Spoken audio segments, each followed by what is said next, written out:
Ladies and gentlemen, welcome to the Above the Bar podcast, where each week we belly up to the bar with a new guest, find out what they do, who they are, and what makes them great. So sit back, relax, and enjoy.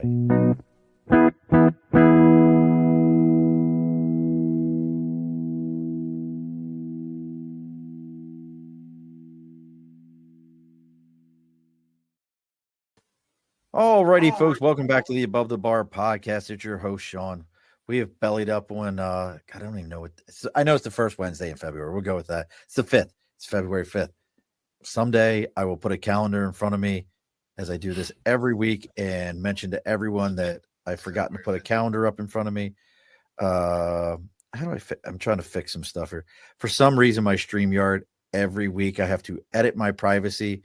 For whatever reason, it puts me to only me, but that's fixed now. So, alrighty, folks, we've bellied up to the bar today. We are talking about one of my favorite topics outside of sales, and I think it has to do with sales, but I think it's probably one of the most overused terms that people get scared of, or they think they've got to do stupid elevator pitches, or they've got to have an ask, or any of these things. And if you don't know what I'm talking about networking. And joining us today is a ninja at this stuff.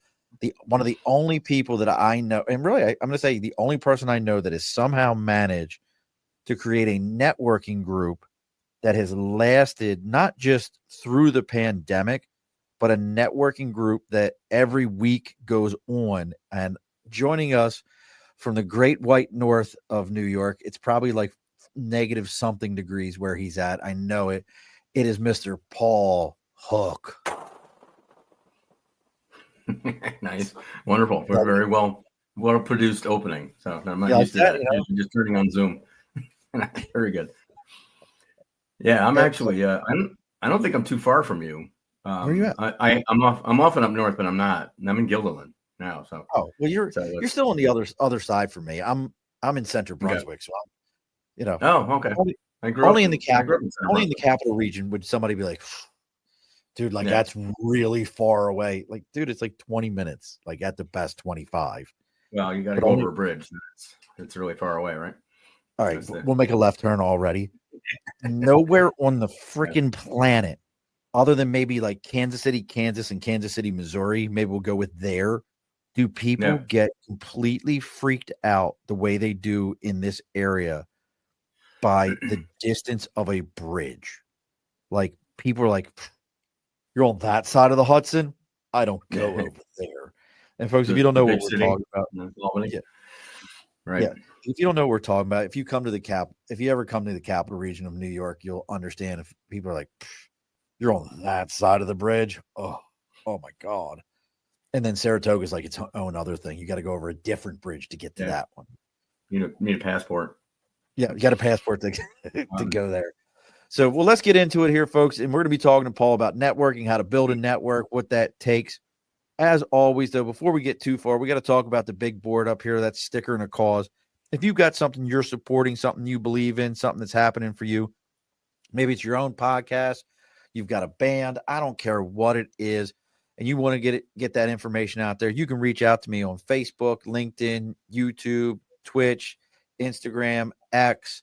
Our website's theabovethebarpodcast.com, TikTok, our email's theabovethebarpodcast@gmail.com.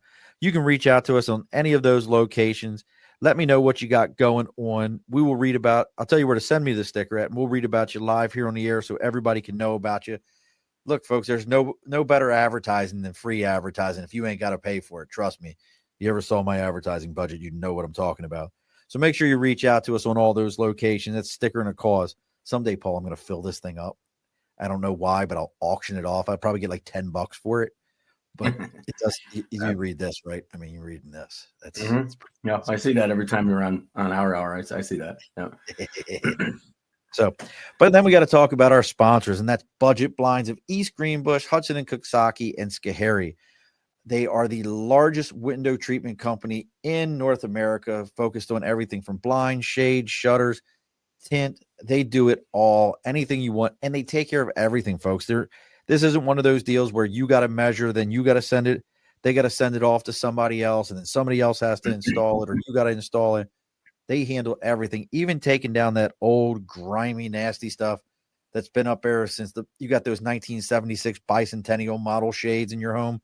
They'll take care of that stuff and get it out there. And this month during February, it is 20% off of your entire order.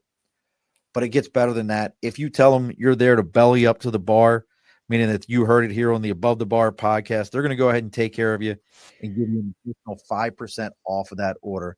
That's Budget Blinds of East Greenbush, Budget Blinds of Hudson and Schoharie, or it's Hudson and Coxsackie, and Budget Blinds of Schoharie. They got too many Budget Blinds in there.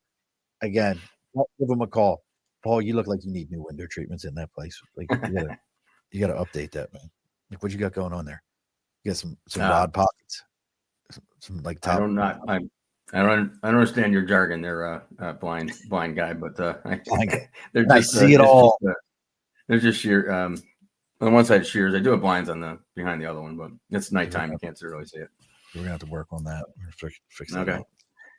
But all right, folks. So we're getting into it. So again, let me give you a little bit of background here on Paul.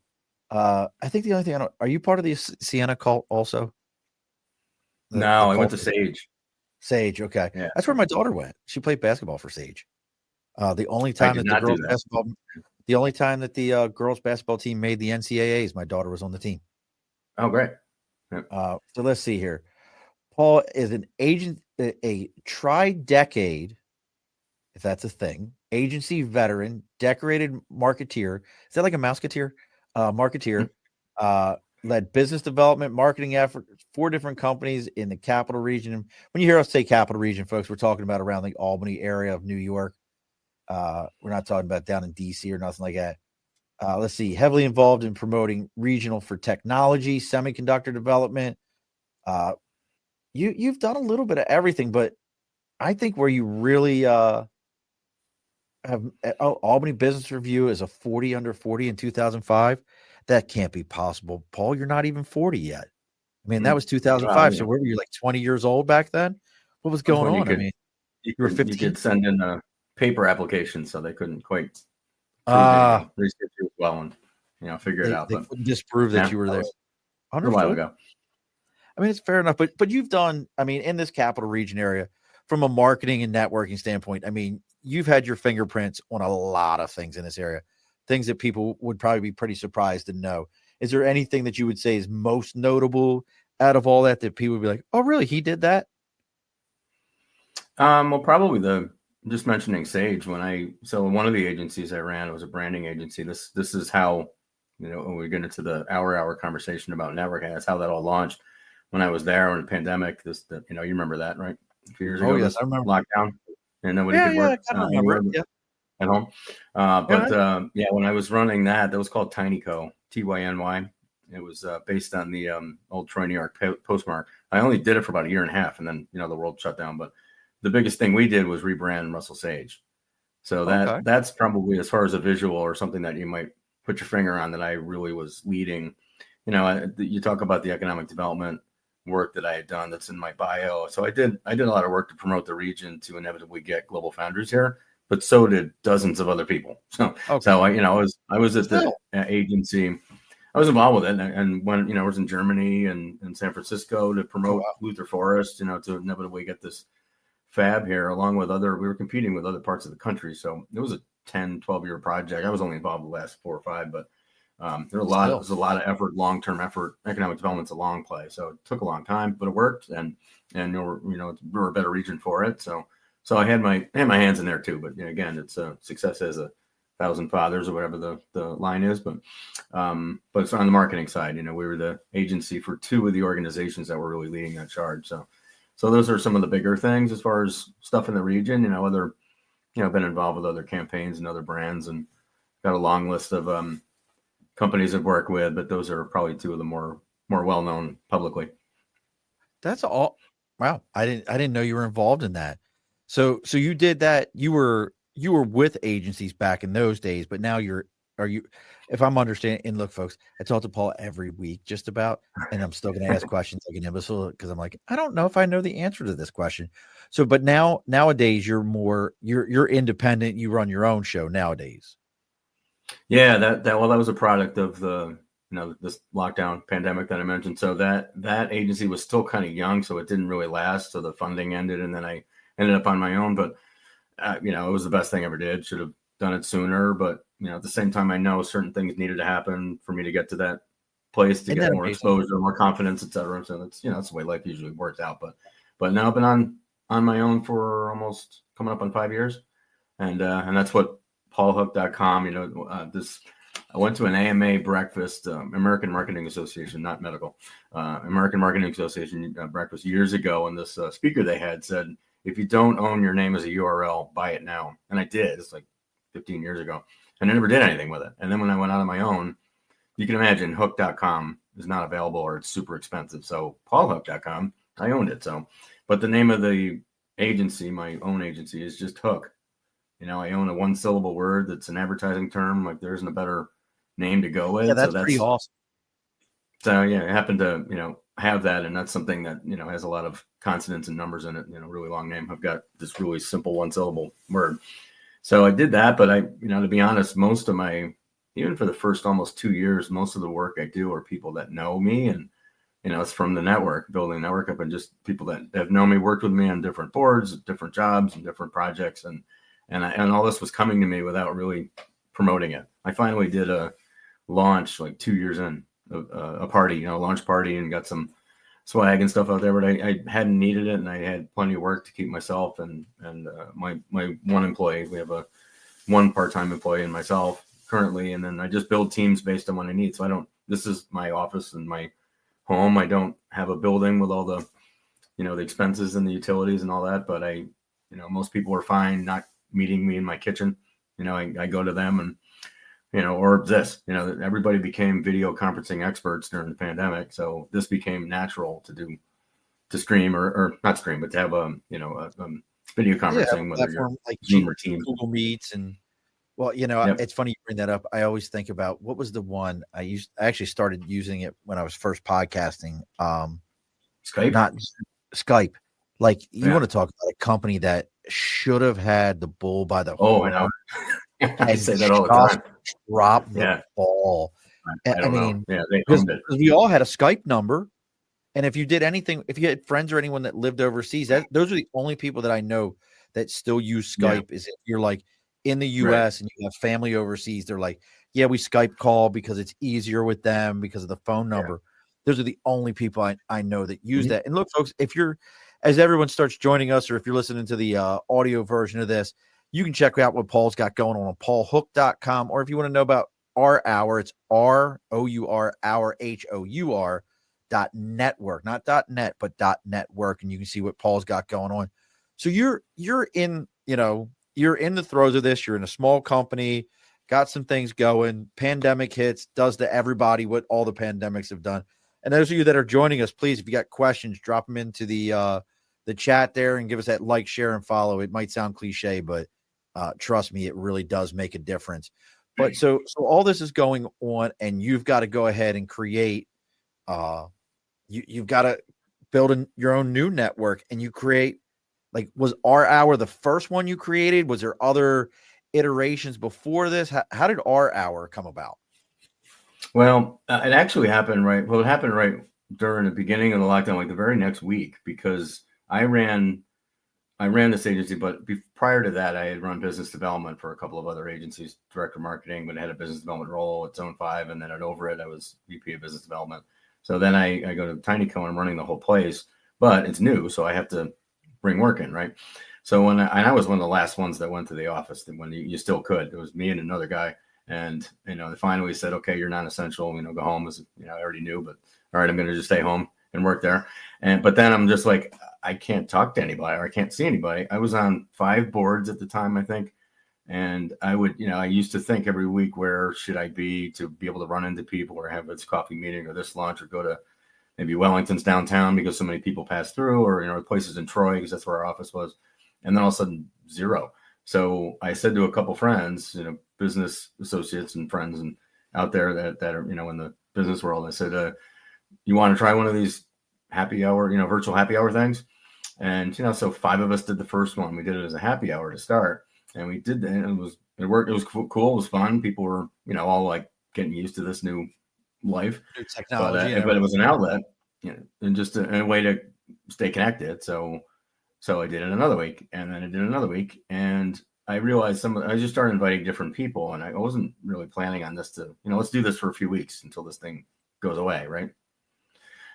Which didn't happen, but so we just keep doing it. And then I realized that some of the people would either be more comfortable in the morning, or that time wasn't great, or they weren't really drinkers, or whatever the reason was for not doing it. So like let me do a more intimate, maybe 4-person coffee call on a Wednesday. And that was maybe 3 weeks later, I think 4 weeks later. And so that just kept going as actually the coffee one, we did one this morning. So next, I think you might have heard me say it on the call. So next Wednesday will be the 250th Wednesday morning call we've done. Only missing 2 weeks, and it was straight up until last Christmas when it was a Wednesday. So I had to stop, but we went every single week. Even when I was in San Francisco, I'd get up at 5:30 and do it. I didn't want to break the streak, and more people come so that the happy hour one, just to back up a second, the happy hour one, I stopped doing the virtual ones about a year and a half later, because things opened back up. People started going back out, and it's 5:00 on a Thursday. If you're back to work or your kids in school, I was getting less people or the same people. So instead of just stopping it, I actually just did it for a few months, just on the first Thursday.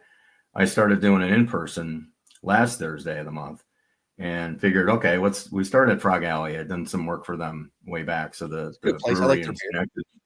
Yeah, and they got a great space, and they got a lot of space. And this is, if you can, dial back your Wayback Machine and remember June of 2021, when people were starting to get out there, but they were still a little cautious about, right. Okay, some were wearing masks and all that, but also anxious to have some human contact and, see a person, not on a screen. So the first one was June 2021 on their patio at Frog Alley. And then I went to a brewery in Del Mar, the Real McCoy, which had outdoor picnic area and all that. So I was picking places where people would be comfortable together.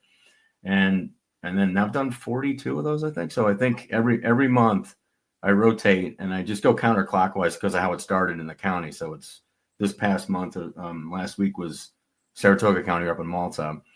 And then this next this month, the end of this month will be Schenectady County, and then Albany and the Rensselaer, and that. So, and I haven't repeated a place, and it grows, and more people come at each time, depending on where they live or what they're up to. We get a different mix of folks, and it's the same, as what the experience is like on the call. Oh, yeah. It's just organic conversation. There's no agenda. There's no, I think that's why, and one of the reasons it keeps going, because it's fun and it's no pressure. There's no homework, Well, that's the other thing about it is, and I feel like every so often we realize that there's a different group at the live from the call, because even today we had a couple of people, Leanne and Jeff, that were on the call this morning. I think one of them had only ever done the lives, and the rest of us were, they had either done lives or had sat in on it. And it's such a unique thing with it all. But as you're developing this thing and you're creating, let's call it what it is. It's a non-for-profit networking event that it's like me and the podcast. I have one sponsor, but for the most part, all this is me for me doing what I want to do because I enjoy it and I enjoy what I get out of it. This is my networking. And I'll name drop. And folks, if you ever want to see what we got going on, it's 8:30 on Wednesdays. It's ourhour.network. You can see you can get the link there. It's the same link every week. If you haven't realized it, we've been going through an hour phase with some of our guests that have been on here. Yeah. It's becoming, it might end up becoming like a ritual. I'm going to get Steve on just because I feel like it's going to be so entertaining for me. No one else, just me. Like no one else is going to tune in. Which Steve you mean? I think I know. Right. Oh, there's only one Steve. Like we had that whole entire, God, where is he? Because I don't want him to think I'm ever talking bad about it, because I love him. But he had that stretch where like he would get up and his camera would like tip down and only be faced at his crotch the entire time he went through that. And I'm like, I love it. I just love every minute. And then Dr. Tom and I just stare at each other, and we know that we're looking at each other, but we know we're not looking at each other, and just laugh about it. No, there's plenty of colorful characters it with their is. different, and it's those that are, we call the somewhat regulars, and it's, I always say, once you've been on once, you've got the link. I don't actually, when you get, if you go on, and you go on the Hour network site, it really just one page. It kind of explains what it is and how it started, and it has a link to send me a note if you want to join. So I'll get the link to. The one thing I don't do is I don't blast the link out because I can't handle 60 people. And I also kind of want to have an idea who's coming, but I never exclude anybody. I'm always welcome to do it. I just can't have a free for all because I don't want to put people in breakout rooms, and then it waters it down and it puts pressure on somebody to run it. And I'd rather just have everybody in the same space. It hasn't gotten out of control yet. I haven't had too big of a. Well, that's the other side to it is it has no rhyme or reason, and it always devolves into some conversation about hey, did you watch this movie or this show, or what are you drinking? Hey, and I feel bad sometimes. It was Bears this Bears morning, right? Bears and Flugelhorn. Bears and Flugelhorn. Yeah. I had a Google Flugelhorn. Like, I was like, not getting it anywhere else. Man. Not gonna get that anywhere. There's nowhere else on the planet you're having a conversation where it's like, I ran around a corner and there was an effing bear right there. Well, let me tell you about my Flugelhorn playing. Like, that's not a normal conversation. Yeah. And it's always a lot of fun. I was just gonna say, I think it's this is what at least my explanation for it. It's and I kept talking about layers this morning. We're getting down to these other layers of conversation. But if your typical, at least a lot of these that happen where, and even in formal networking events that chamber might hold or something like that, you're always, what's your elevator pitch? You're trying to say something to introduce yourself. So you're practicing that and you're nervous and you're trying to talk about your company or whatever you're selling. And then there might be a topic to talk about. It may not resonate with everybody, and maybe something that, skirts into some political uncomfortable areas or whatever. And then it's what you're asked at the end. Like, this is none of that on purpose, because for a few reasons, you already have enough of those meetings. And I also think that you really get to know people if you give them a chance to talk. So that's why I could try to make it comfortable and open and let anybody comment on anything, because that's what real conversation would be if you were just hanging out with people anyways. Sure, we're professionals, and a lot of people trying to make connections and maybe, help their company or sell things or get new clients, whatever. But you're gonna have more success with that if you get to know people than just, I'm sure these people all need my service.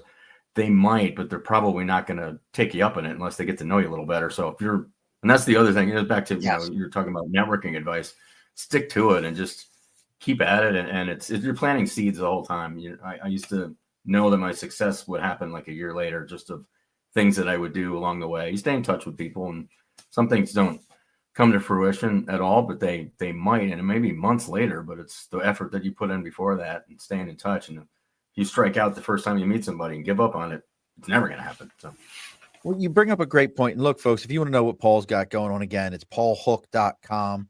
There's no ER at the end of that. It's just hook.com. I had to get it in there at least once. And then it's ourournetwork.network. And I was curious. Before I asked this question, what was it that you were showing me what you were drinking? What is it? Oh yeah. I started. I couldn't wait anymore. So no, you got I picked this up. It's new for me. So Teeling Irish whiskey. Where's it out of? Does it say where it's from? Ireland. Is it legit like Ireland Irish whiskey? Oh yeah. It's I looked up. Yeah, Dublin. It says from Dublin. I looked up. I went to Empire today. Empire Wine. It's a little shameless plug for them. The place is awesome in Colony because they have great selection. And I've been a Jameson drinker for a while, and there's this other brand, Slate, that I love. That's really good, but I want to try something different. So I'm looking at Redbreast. I've had it like that, and I'm like, okay, so I'm there in the aisle. I'm sure millions of people do this, searching top 12 Irish whiskeys. Right. I just figure, okay, I got this occasion to buy something because I'm often drinking beer, but I'm an Irish whiskey guy in the winter. So I picked, and this was ranked really high, and it's single pot still, like Redbreast is, the Redbreast that I've had before. So I'm like, okay, I'll try this. This to me feel like it's got a little Scotch flavor to it, to be honest. But I still like it. I'm not as much of a Scotch drinker, but I do like it. Well, I did get it. So I told you I had scotch for the first time, and then my spot up on Hoosier Street, the guy was like, I love him to death. So he got me to buy this Laphroaig. Like, I couldn't tell you how to. Where's our two language specialists, Joel and Jeff? Get Jeff on here. He can read it for you. He can tell me what that says. But this is Isle single malt Scotch whiskey, 10-year, aged in sherry oak finish. So very nice. I'm looking forward to cracking that one open. But it's, I think kind of staying with the networking here for a second and staying with these different drinks. Networking is like drinking. Everybody has their different things and wants to tell you about it. And that's kind of what our hour is about, is like we all have our different things and whatnot. But what I was kind of curious of for you is there anything that you would say like, hey, this was my big win for somebody, like somebody that was on I know there was one girl, I haven't seen her in a while. I'm assuming she got something. I don't know if it was from being on our hour, but she was a blonde-haired lady with glasses. She was on all the time, and she had lost her job during all the pandemic stuff and some of the shutdowns. But is there anybody in particular that you would say like, hey, this person met this person through our hour, which is so relaxed, and was able to have a legit career now off of it? Yep. So there's two that I point to, two unique things that happened, and there's others. I mean, I got at one point my largest client came out of it. Now I'll answer your question in a second, but with this, I'll preset it this way. I think it's similar to what you started to say before. I don't do this as to rake in cash. Like, I'm not charging people to go to this. I do it because I enjoy it. It's fun, and I've met a lot of great people from it. And indirectly, which is the same thing I'm sure that's happened to you, indirectly I get work. And it's not, and even the reason why I got that client is because somebody actually said to me, Paul, what are you doing? You're not talking about yourself enough. And I wasn't there to be on a soapbox. I'm not there to sell stuff every week. I thought enough people knew. So I did. And then this other person on the call up and be like, I need that. So we ended up having a meeting and ended up working together for a while. But it's I do have some ideas to do some programs and other things with this that we could potentially charge for. But now it's more, it's indirect because people get to know me, and then I've gotten other clients out of it. I've gotten other work. So, but it's not really just all about me. But now I'm up to your question. Are there things that really come out that I can point to? And there are two unique things. One is kind of the stage you set. There was a really good friend of mine, was a marketing person in an industry that was not an agency. So it was a company where it's a whole bunch of smart people in the room that are smarter than marketing people. So she always had an uphill battle trying to promote them. You can imagine like old school paper and handshakes type of company. So gotcha. She'd been having some challenges, and we talked about it a few times. There was a guy on that I knew, and it was on for the first time. It's only been on a couple of times. He was at a big agency. And after the call, he sent me an email, said he enjoyed it. And he said, a lot of people. I have two openings. One's at my agency, which is multi-state, and the other was at one of their biggest clients. He said, do you have anybody in mind? I said, yeah, you just met her. So I connected the two of them in email. I don't know if it was 2 or 3 weeks later, she had the job. She absolutely loves it. 2 years later, she still loves it. She's never on the calls anymore because she's too busy. But she was at the in-person last week, and she loves the job still, even after that much time.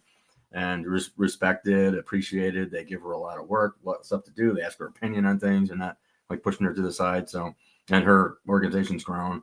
So that was big win, and a good friend of mine. So that was a cool thing. And the other one, you might have been around for this, maybe remember this, but I helped find a home for the International Pro Wrestling Hall of Fame. Well, I know all those guys. Mike Lanudo, that's how I met you, was through Mike. Yep. He was on one of the calls, and Deb Gedeke, who works at Silver Albany, is the film commissioner. She was on. She's a blast, and she happened to be on that same week.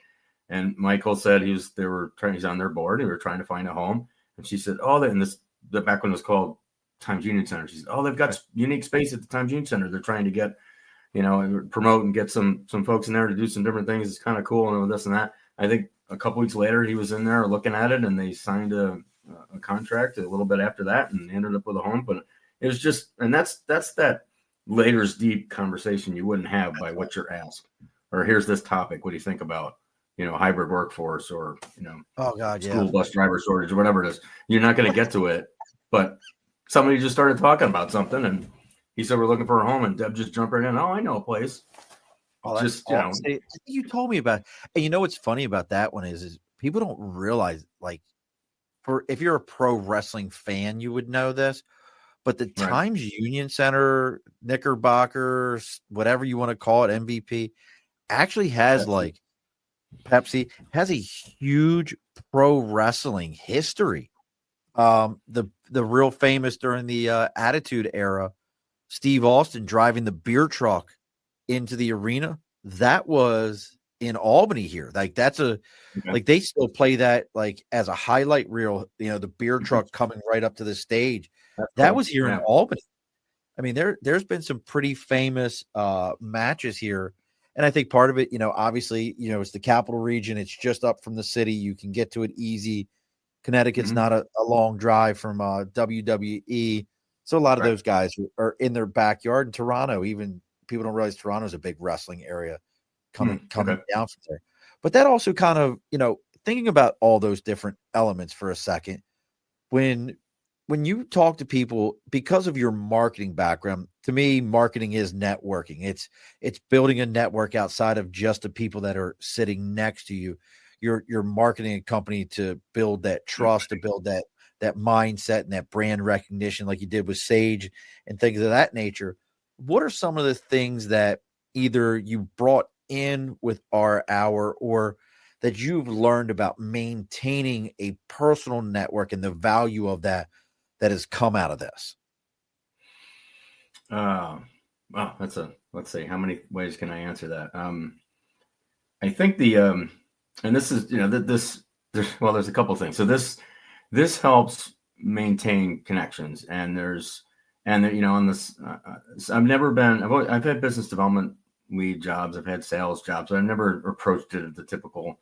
And I'm saying that not that because I know you have that kind of a role too, but I don't even see you as a typical that way where, hey, when are we going to sign this deal? I've never been that way. Folks, I got this deal right here. I'd love to show you all the things that I've got. Operators are standing by and call now. But my little soft nudge technique. So I've got this weekly call, and if I haven't heard from somebody in a little while, I invite them to a coffee hour. I don't say, hey, we're going to do this project. It's just a little reminder kind of thing. So it does help me. There's another advantage of doing this, but it does help in other ways and stay out there in front of people. I don't talk about the marketing stuff as much, but I do talk about, promote our, but I also understand LinkedIn and the different social channels and their algorithm. So if I'm plugging stuff I almost said shit. I can swear on this, right? If I'm plugging shit like 2-3 times a day. All right. I just did it 3 times. Twice. Then people aren't going to see. Really get the words going. Yeah. All right. There's just time. You haven't had her on yet? No, I need to get her on because she was actually. I'll tell you about it here in a second. Go ahead. Yeah. Keep going. But yeah, if you start fire hosing people on the social channels, then they just don't see it all. It's not that they're sick of seeing. Well, they could be, but they're sick of seeing everything from you. But if you're doing too much and it's not getting traction, then it stops getting in front of people's faces. So I know kind of the limitations with social media. So but I also have kind of a routine with what I'm putting out there for hour, then plugging a lot of my own stuff. Plus I'm pretty busy with work. For the marketing, my niche really is fractional marketing engagements. I don't know if I've talked about that much on the, I'm hired as a fractional CMO, fractional marketing director, meaning I'm part-time. So I can, as a consultant typically. So I have my two biggest clients where I have that kind of role. One is a statewide nonprofit that helps manufacturers, and the other is one of the colleges in the region. But I don't put that on my LinkedIn, but I'm on their websites as their marketing lead, and that's what I do. But the arrangement is good because they only need either X number of hours or they need the expertise that I have from doing this for 36 years or whatever. So, and it keeps the variety there, which is I'm more familiar with agency work, where you can be working with a transit company and then a pharmaceutical and a nonprofit and maybe a music group, or you got all different things. So it keeps it interesting and alive, but it also in this way keeps me engaged monthly, where I have reoccurring hours and income, and and then some project work around it. But if I went into my own thing just with project work, the timelines on some of those, especially websites, are so long that it's just a long time from the deposit to the finish of the project. So that cycles around the fractional engagements, but that's my majority of my work is in those. So that's way off what you asked me. I didn't really answer your question. That's more like that quick hitter. So that fractional is more like that quick hitter marketing, networking kind of a piece compared to like building big, large campaigns for something. No, the fractional means, what I mean by that is that I'm maybe 10 to 16 hours a week for a company, as opposed to 40 full time or 50 if it's always work more hours. But so that they're paying me less, but they're paying me more per hour because of my expertise, but their overall budget is less, no benefits and so on. But I have a few of those. So that gives me a full plate, full amount of work.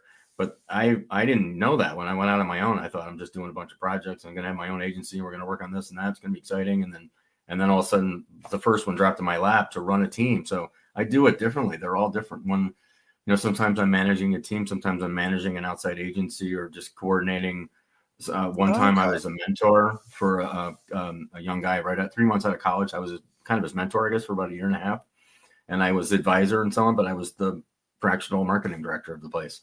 So it's very flexible. I can take on a different role with it. And I love that because it keeps it interesting. It's not, I'm not just figuring out how to sell one thing different every week for one company. They've got a few projects or products, and I'm just, what's a new way to say that, buy this. So I'm doing it for different industries and different companies, and it's keeps it fresh. That's different than what I thought you were explaining. Like, because I was picking up when I was like, oh, it's just like quick hitter kind of thing, not like 8, 10, 15 hours. And that's interesting. Is that left turn here for a second? I started it. So. That's okay. This is what we do. Welcome to our hour at the nighttime. Yeah. Hour at night. The two of the jackasses.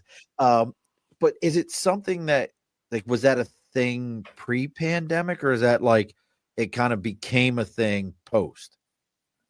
I think it grew because the gig economy and the ability to work remotely grew, and people realized, you can actually get stuff done when you're, working, digitally and Zoom like this and so on.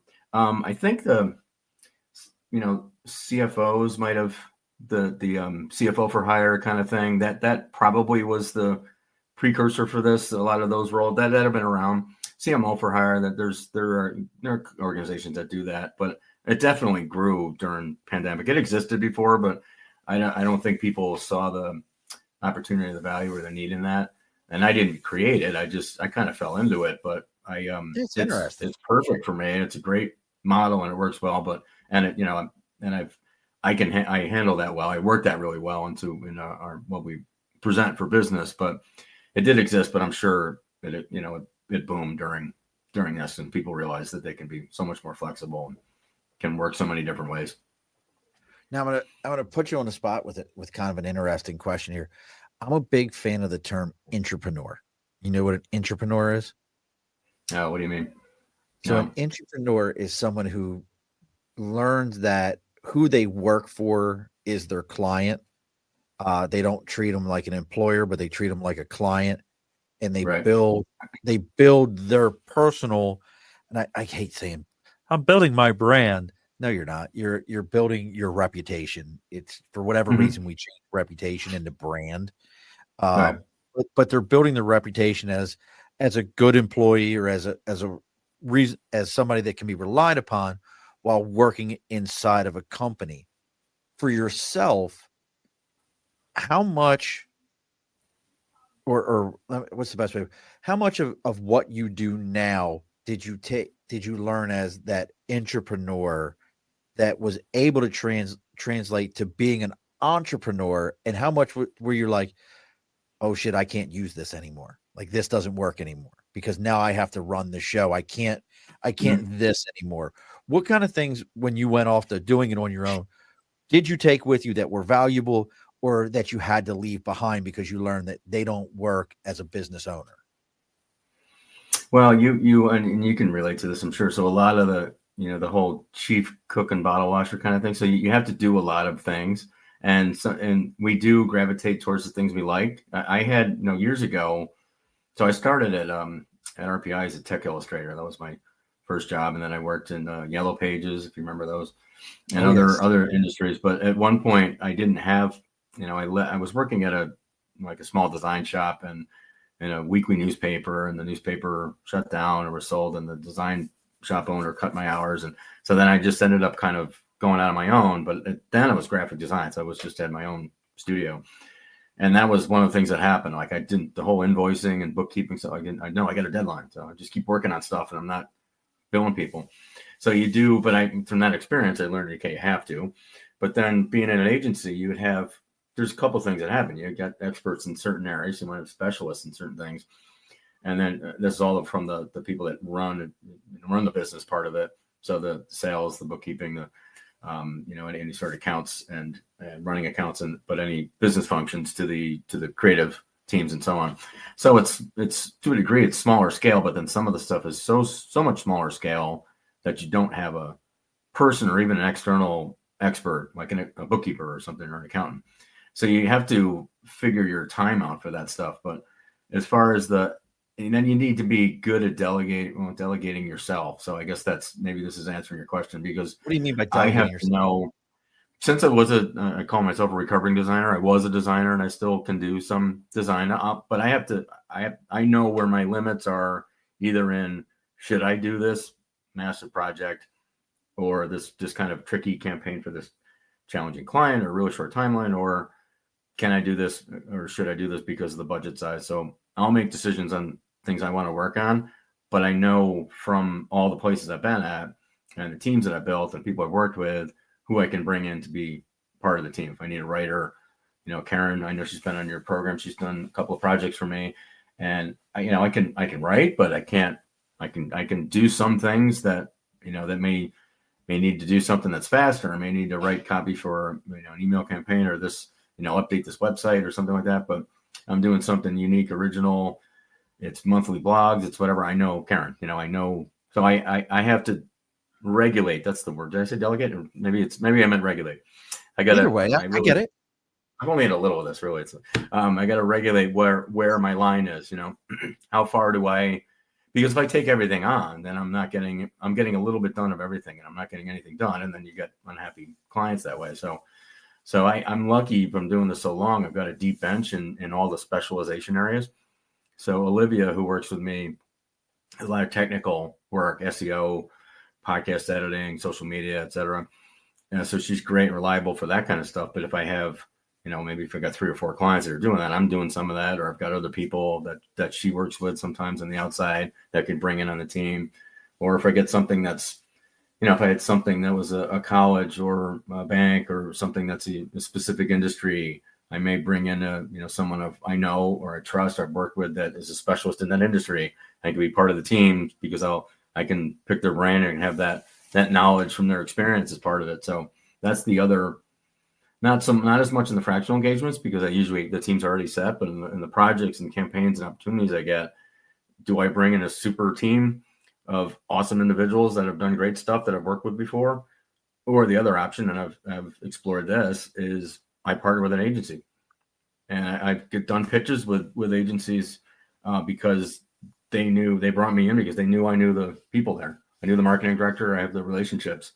They have the skill. They can turn it around. So, but I can be part of the team because I understand the industry and I know them. So it's cool to find. I really enjoy finding the slot where I go in, where can I, sure, a lot of these, and there a bunch of these people are even on our calls, so they'll come to our hour. They can be my competition, but they can be my partner too. And I don't hold anything against anybody. Being independent. Being independent, you don't. I'm the same thing. Look, I'm the same thing with what I do. I think most people know I own the budget blinds, but if you don't, I'll say it again. And I'm the same way. Like I've had people like, well, this is what I'm looking for. I'm like, I'm not your guy. And they're like, what? I'm like, listen, I would love to do this, but I'm not your fix it, flip it guy. I'm much more custom, everything, your single point of success with everything you do. I'm not going to pass everything off. So if you're looking for like, I'll measure it, I'll install it, you just give me the product, don't call me. I'm not the guy you want. You go to blinds.com, go to Home Depot, Lowe's. They're great. I'm not your guy. And people will be like, I can't believe you. I'm like, no, I just don't want you to waste your time and money on me, because I'm going to give you like this amazing service and you're going to be like, I didn't want that. And that's understandable. Real quick here, folks, we're getting close to closing the bar, and we're calling this a new segment. We're going to see how this works for us. This is going to be the New Scotland Spirits last call. If you're looking for a spirit that's as bold and rich as New York history, New Scotland Spirits is crafted exceptionally locally sourced whiskey that tells a story with every sip, from grain to glass, with honor, tradition, while pushing the boundaries of flavor.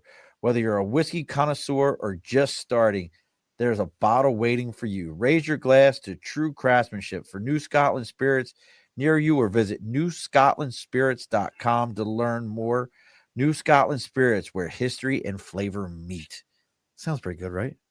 That sounds good. I love ChatGPT. Let me just tell you, ChatGPT is the shit. But yeah. So and there's I'm definitely a homer.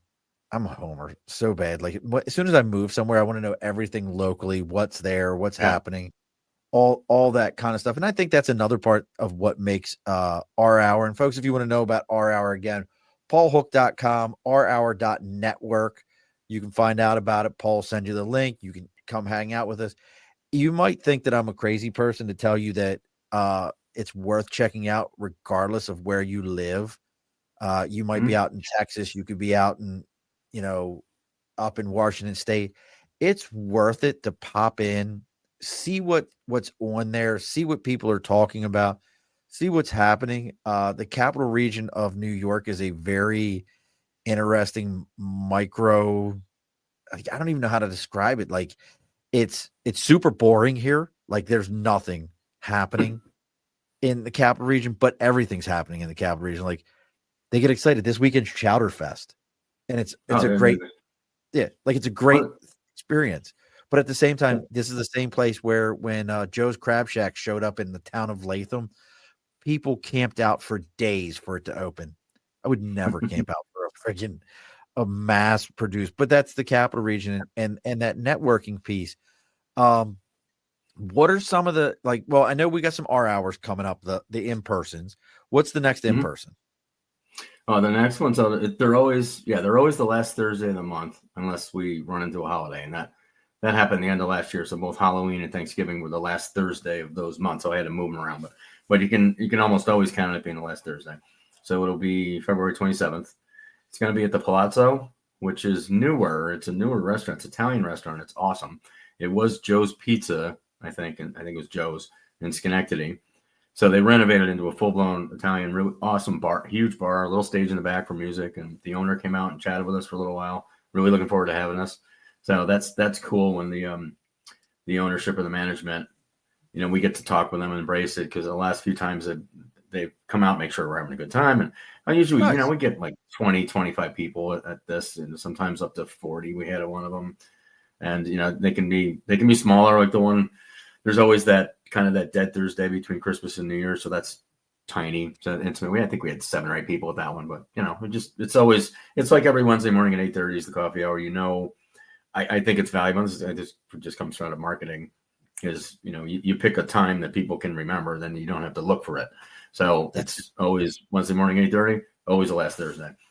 So that's the evening, 8 p.m. Yep. Yeah. That's right. You know what?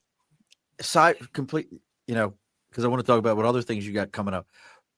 But have you ever, because I've had this happen to me, and it's almost insulting to me. Have you ever had somebody say to you about our hour, like, is there any way you can change that so that I can be there? Like, just for them? No, they haven't done that, but they have. I mean, there are plenty of people that have meetings at that time. So it's just, right. And then they're not able to do it. And I get it. I joke, I say, let me move it to 9 for you. And, they laugh because they know let me move it to the next day. But there are other opportunities. We'll do some pop-up coffee ones every now and then, because Motor Oil Coffee sponsors by giving me coffee to give to people. So So we'll go to one of their locations, occasionally on a Friday morning or something. And then, I'm moving. What's that again? Motor Oil that was in Troy. I don't know if it's gone now. I know there's another restaurant there. It hasn't been in Troy. They had a short lease, or like they were trying it out. So Joe Bonilla, who owns it, has tried him and a partner. They tried it in a couple places with a short-term lease just to see if it would work out. But the ones they've stuck with are the one at the top of the hill on State Street in Albany, and then down at Slip 12, the old Huck Finn's complex. Okay. That's expanded, actually. They've got spirits and everything else in the evening, so we may end up doing an hour happy hour down there at some point. But that's a great location if they're in that Slip 12, because you've got an entire building full of people that are looking for coffee in the morning. Hit it and go. That's genius. Yep. No, I have people that will tell me like, can you go ahead and move your podcast up an hour for me? No, bro, this is a live show, 8 p.m. Eastern Standard Time every Wednesday, and they're like, you're recording it. That's one thing, but they're like, I'm like, this is live. They're like, yeah, but can you move it up? Like no, bro. Like, I'm not moving this for you. I don't even know you. Like, you reached out to me. You can offer the version where you just talk about them without them being there for an hour and just read their bio over and over and over again. Bro, I have been on this and been like minutes from starting the show, and the guests still not show up. And like, I'm sending messages, and I'm like, where? I had one time. She's like, oh my gosh, I'm gonna have to reschedule. My son just fell off of his bicycle like 5-10 minutes before the show starting. I'm like, are we effing serious? Put a Band-Aid on it and let's go. I can be heartless with it. So we've got the live events coming up. We got the one on February 27th. Any other like hints you can give us, or any other things that are coming from our hour that you didn't know were out there, or you didn't realize would be a thing that might be coming along? Well, I've teased this a little. Oh, look at that, Silky. She's awesome. Now, I don't know if Silky realizes who I am, but I know Silky, and she's absolutely amazing. I got to stop you for a second, because Silka is her name, but whatever. I know. I think she said it by mistake once, and I never forgot, so I keep saying Silky, but that's wrong. It's Silka. I know her from through Miriam's shows, and then I met her at one of Miriam's lives. She used to come to the hours, but then she got a client that had Wednesday morning as a time slot. So every now and then she'll pop in, but she does come to the in-person. She was there last week at Bentley's. We were up at Bentley's in Malta for the January one up in Saratoga County. So yeah, she's a regular to the in-person. She came in the tiny one. I said, the one that we did, the Helderberg Mead Works, their Troy location. That was December. Okay. She was at that one, but yeah, as far as things coming up. So yeah, so I actually, there's a couple of things I'm trying to do. I've got some friends that enjoy the recon work that we do. So I always go to check out places about a month ahead to make sure that if there's enough room, it's not like closed for private event. It's not trivia night. There's enough karaoke or whatever. There's enough room for, our throng of people, 20 to 30 people that were comfortable. Some places they're just not set up that way. It's all tables, or that's too small, or they rely on outdoor, and if the weather's bad. So I always want to check out first and then meet the owner if I can, and just let them know, hey, bring a bunch of people. Is that cool? And they're usually 9 times out of 10, they're fine. Sometimes you get we got to bring in extra staff and we got to charge you for that. I'm like, nah, I'm just bringing people to your company. I'm just telling a bunch of people to go spend money at your place. How's that? Right. So usually it's fine. But there are a couple ideas. So there's I talked a little bit about some ideas for programs and things that I want to roll out. That's not ready yet, but I would like to do some super networking event, some like big thing with all these groups that, Miriam and Lauren that do the 518 and the AMA and Denise, who does her sales club, and Denise Horan. So a bunch of these groups that just do one mega thing, but I'm still in the works on that. But one thing I will tease, and I mentioned Rose Miller kind of helped me with this idea. I have been contemplating doing an hour north in Glens Falls, just 1 month, just going, scooting up. But Rose had a really good idea about kind of Coxsackie area to do an hour south. Oh, yeah. Down in Greene County. So, I mean, I've said this and she said it before, like we're programmed. So this is for the people in the capital region. We're all programmed to look north whenever we're going to spend a weekend or Leaf Yep. Peep or whatever you're going to do. We're all going to Lake George or Sacandaga or going to Scroon Yep. where I have a place and or Lake Placid, whatever. We don't go south. There's awesome stuff south and it's not that far away. So that's, we're going to expand our footprint a little bit. So those are a couple of the things. I think I'm looking at either June or July for the south and probably September for north, when the leaves are awesome, up in Glens Falls. So that'll just add a couple of other. It'll still be that last Thursday. I'm just going to go in some different areas, but so I think now that I've said it publicly, I have to do it. What'd you say? I'll give you a spot if you go south. Okay. Chatham Brewery. Talk to the folks at Chatham. So it's right in the city of Chatham. They've got an amazing brewery. It's a cool little town. The bar, their local spot is next to the train tracks. And really that's one of those areas that we forget that it's not far away from us when you're in the really So for the territories that I own, that's and those locations are great ideas. I can help spread the word amongst agencies that can spread the word to their tribe. Absolutely. And it's funny to me as we're kind of thinking, and I'm thinking about locations. My wife and I were watching Beat Bobby Flay recently. And I don't know if I love food shows. And the chef was from this restaurant called 111 in Philmont. And I don't know if you know where Philmont is. Philmont's in. See, that's what's funny is Philmont's in Columbia County. Oh, okay. All right. Yeah. Wow. Okay. Exactly. Columbia County out towards like Austerlitz, Chatham, Hillsdale, all those. And this woman is like a world-class chef, and the restaurant's called 111. And I said to my wife, I was like, this is our backyard. This isn't far. I drive there all the time. It's 30, 40 minutes from the house, and we can go check this out and have a meal. That's one of the, look, folks, I'm going to promote the Capital Region for a second. You may have heard of Hudson Paintings, like that Hudson Art. That's where we're at. That's to the south of us. We have world-class wineries around us. We have some of the best distilleries on the East Coast, because even when Lord Commander Cuomo was in office, one of the great things he did was you could get a distiller's license for $1,000 as long as 75% of your product came from New York State. So we got all these distilleries that popped up. So we've got that going on. We've got so much going on around here, but at the same time, unless you live here, people are scared to come here. They think that like this is Nanook the North and we're all walking around in the frozen tundra of like, like there's 40 feet of snow outside and like you can't move around. They think it's Watertown, and we're nothing like that. We're actually, I just learned this because of the valley of the Hudson Valley. We get very little snow itself. That's why people settled in this area. So there's so many cool things to do here. And there's winter, like the fact there's winter activities always blows my mind. But if you do anything south, I know Rose, who's been on the show, she knows way more over that way. But I travel through these areas. No, that's great. Always looking for more ideas, and that's where people will tell me about places. It's rarely the restaurant owners; it's just people that have been. Oh, you ever heard of that place? Like we did one at the Flats in Clifton Park a few months ago. That I went to a lunch with. The person that I said helped get the job from her job was introducing me to someone new there, and we went to the Flats. Like, what is this place? and it was out. It's not in the real crowded area park. But it's out this other road. I'm like, oh, this place is great. And I just had never heard of it. And it's been there for only a little over a year.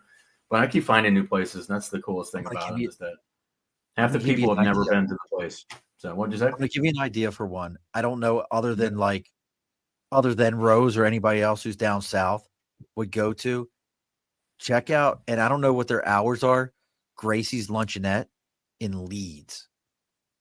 By far the best burger in this entire area.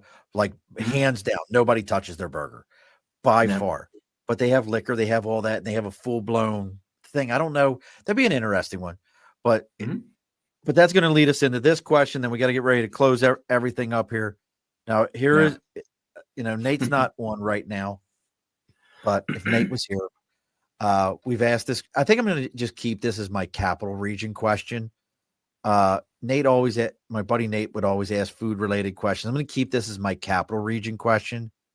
Mm-hmm. Are we Hot Dog Charlie's, Famous Lunch, or Gus's?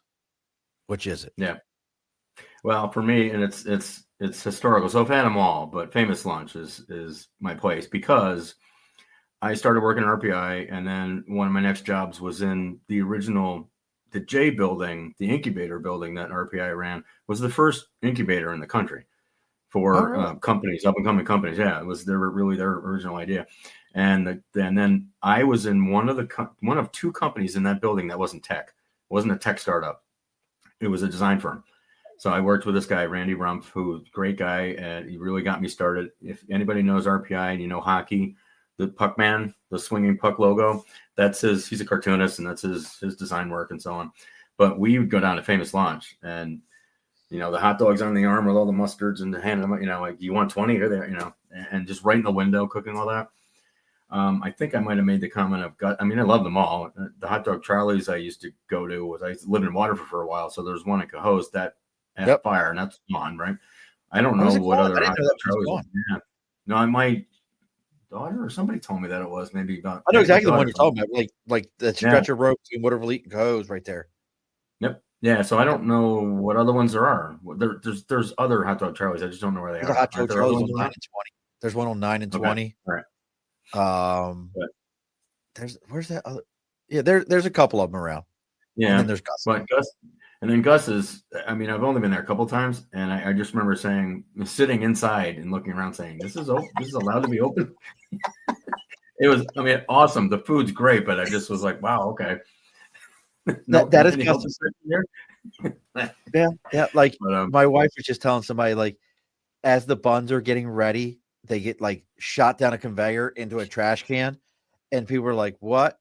And my wife's like, "Is this normal?" I'm like, "It's sanitary. It's like, it's brand new. It's food grade. It's food grade. You're fine. God made dirt won't hurt. You'll be fine. Don't worry about it. Right. Eat it fast. You'll be fine. It'll come out just as fast." For most experiences, a Famous Lunch, I've been there a bunch of times, and I haven't been there in a while. But you're immediately bringing back the memories, and I can smell the place even, just because I went there a bunch back in the day when I was working in Troy. But yep, Famous. So we're going with Famous Lunch here.